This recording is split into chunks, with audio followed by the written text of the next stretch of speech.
ma-pressure kita kung ang nag-una ka nato ka ng mga banggitan yung mga pare. Kanang tagdapulo ka tuig, no?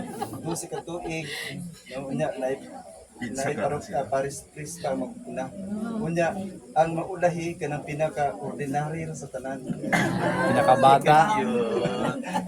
Oo na nga, pressure kaayo. Pero kay ilahan ng mga sulti ang tanan, sulit na lang natin sa Pinoy. Yung sulti na tagamay, no? Nga, so, kuwan ka po nato, tagamay nga mga pag-ambit, nga nagikanupod sa ilahang mga pulong nga gipa-share sa ato, gipa-ambit ka nato. Sa ato karon nga pag-ampo kinanay ato mga pamalandungan ang isang tulora ka puntos, no? Tulora ka puntos. Ang una kay ang kinabuhi ko sa kagasa. Gasa gayud nga nagikan sa Ginoo. Gift siyang gikan sa Ginoo. It doesn't matter kung mubo ra man nga kinabuhi gihatag kanato o taas sa kinabuhi. Kay ang kinabuhi nga gihatag sa Ginoo kay gasa gyud siya. O kay nanay tungod kay taas-taas man gyud kinabuhi ang iyang gihatag. Grabe gyud kayo nga gasa ang gihatag kaniya, no? Gasa nga gihatag kaniya tungod kini abot man siya o 25, mag-26 na siya karong Diyempre. Jeez. So mo nang dako kayo nga gasa. Pero katong mga tuig yang napuy-an din sa kalibutan, makaingon pud ta nga dili pud tanan kalipay ra, no? Naapoy mga pag-antos sama sa atong Ginoo, no? Nag-antos siya, namatay ug maunang realidad sa atong kinabuhi nga si Jesus mismo nagpakamatay, nag-sacrifice siya aron mapasaylo atong mga sala. Tungod kay kani nagpasabot nga dili lang kana matapos ang tanan sa kalibutan, no? Nga naapay kinabuhi nga sa dayon nga iya pang kaning kang kalipay na tanan, no? Kay dire sa kalibutan na may kalipay pero temporaryong kalipay lamang. Ug naay kasubo pero sa langit wala nay kasubo, kalipay na tanan, no? Si nanay gihatag sa Ginoo ang pagmahal diya kanila. Nganuman, tanap ko ngano. Ano Edre? Nganong gimahal gyud siya sa atong Ginoong Dios tungod kay siya mismo naghalad sa iyang kaugalingon aron sa pag-ampo nga ihalad niya iyang mga anak nga mamahimong serbisyo diha sa katawhan. Dili lang sa iya. O makaingon kita no si nanay kay selfless siya, no? Selfless siya. Kay gihatag niya ang iyang mga anak, no? Iyang gi-offer iyang mga anak. Pero dili ko na ito kalimutan kung mga anak niya wala ni madre, no? Buhay po kayo. Kato mga, naapa yung babae, wala na, no? Na isa. Na adre. Napoy lalaki. Dili po na, mao ganin nagiingon ta nga, grasya kaayo, gimahal kayo sa Ginoo. Tungod kay, siya pag nag-ingon siya nga i-offer niya iyang mga anak babae mo serbisyo si Sir-in-law pag yun okay tahan naman ko uy lang kanang iyang gi-offer ba no ang iyang kaugalingon mismo iyang gihalad mismo iyang kaugalingon aron sa pagbantay no sa iyang espiritual nga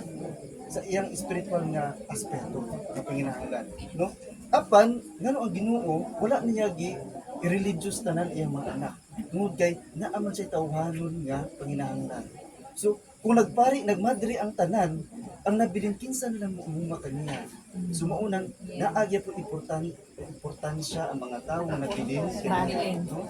Ang iyang mga anak ug ang mga in-law no iyang mga sa Bisaya kanang umaga Binalay. umagad niya so maunang gimahal gyud siya sa Ginoo tungod kay spiritual ug tawhanon niya nga panginahanglan gihatag sa Ginoo kaniya so munang magtubi dalipay kay gihatagan na sa duga taas kayo nga grasya no taas kayo nga gasa sa kinabuhi spiritual pagdito kalibutanon nga panginahanglan ni nanay iyahagon gihatag kaniya nganuman gihatag kaniya tungod kay siya kabalutan nisunod siya sa mga buluhaton ni Kristo sumuuna no nga basta mo sunod dai ka sa mga kagustuhan sa atong Ginoo kanang dili ta maglisod di ay nga magpahulay ta. Kay daghan man tag kumbaga pa daghang way kung saan pag ihaw sa manok.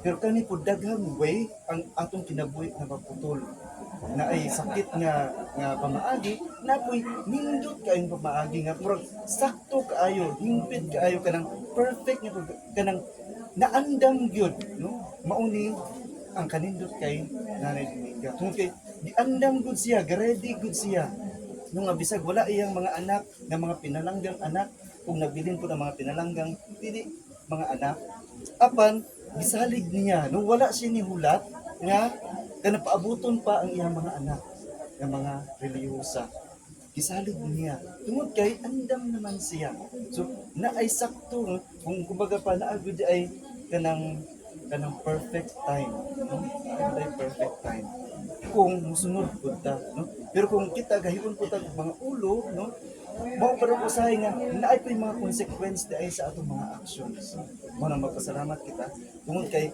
kani usa ka pahinumdum kanato ang kinabuhi ni Nanay usa ka gasa nga ihatag kanato o ipahinumduman usab kita nga ang kamatayon dili gyud katapusan ang kamatayon kay mao kini siya ang murag doorway no nga makit-an nato ang tinuod gyud nga kinabuhi no siya kanang nawala na siya sa kalibutan pero ni transfer siya murag ni Baldwin sa katapusan nga sa kinabuhing walay katapusan so mauna ang kinabuhi mo nang ipakita sa ato ni Kristo nga ang tanan kanato mamatay apan mabuhi tungod kay siya na banhaw man so mauna ang ipakita kanato nga madasigon kita ngano man di ay nga maningkamot kita nga mamahimong maayong tawo tungod kay gusto nato nga maluwas gusto nato nga pag maabot ng panahon ni mamatay ta gusto nato nga malangit gusto tang mga malangit so mo nang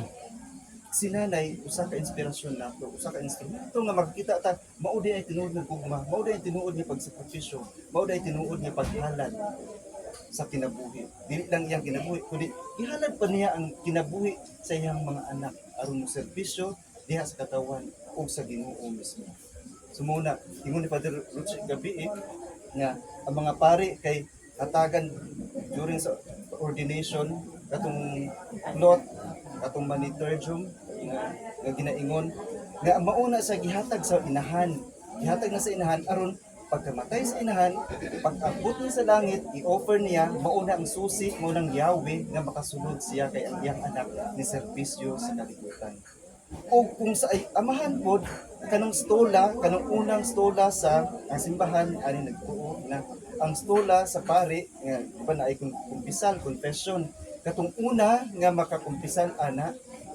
malangit dayon. Wow. Malangit ang una nga makumpisalan sa pari ng bagong ordain. O katong kuan, stola niya mo ko ihatag niya sa iyang amahan. Ako wala na ko ihatag na kinamatay naman ako sa amahan. Pero ako lang gi-offer sa iya. Sumuna.